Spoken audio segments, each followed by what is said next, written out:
Magandang tanghali Pilipinas, live mula sa Pag-asa Weather and Flood Forecasting Center. Narito na ang latest sa ating panahon. Alamin natin ang pagtaya ng panahon sa mga pangunahing lungsod ng Pilipinas para sa mga susunod na oras. Simulan natin sa Luzon.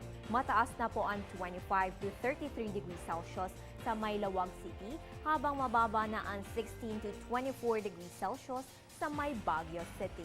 Punta naman po tayo ng Visayas, mataas na ang 25 to 32 degrees Celsius sa may Metro Cebu, habang mababa naman sa Tacloban na may 24 to 30 degrees Celsius.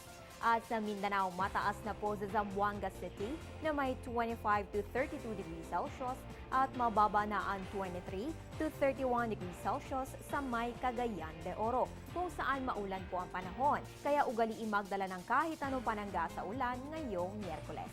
Magbabalik ang ating ulat panahon makalipas sa isang paalala. Air 21, sagot ko ang padala mo. Talaga lang ha? Ito, kaya mo? Engagement ring, para sa pangga ko.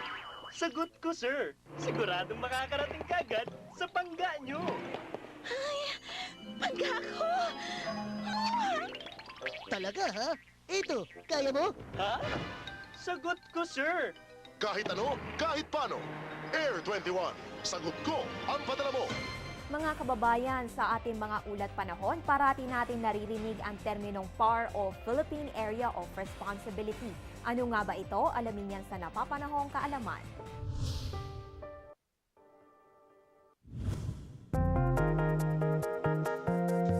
Tinatawag na Philippine Area of Responsibility o PAR ang landmass o kalupaan at ang mga karagatang pinapanagutan ng ating bansa.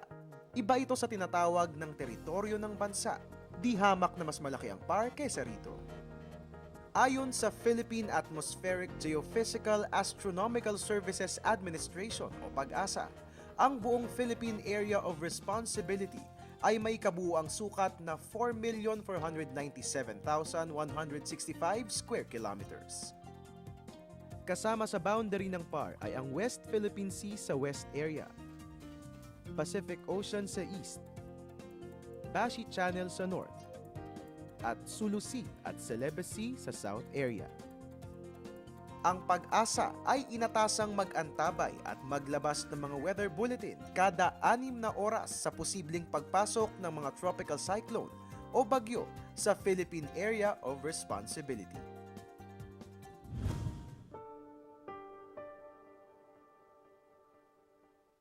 Ang programang ito ay hatid sa inyo ng Air 21. Sagot ko, padala mo! Mga kababayan, i-synchronize ang inyong orasan sa Philippine Standard Time. Ang oras ngayon ay 12:18 ng tanghali.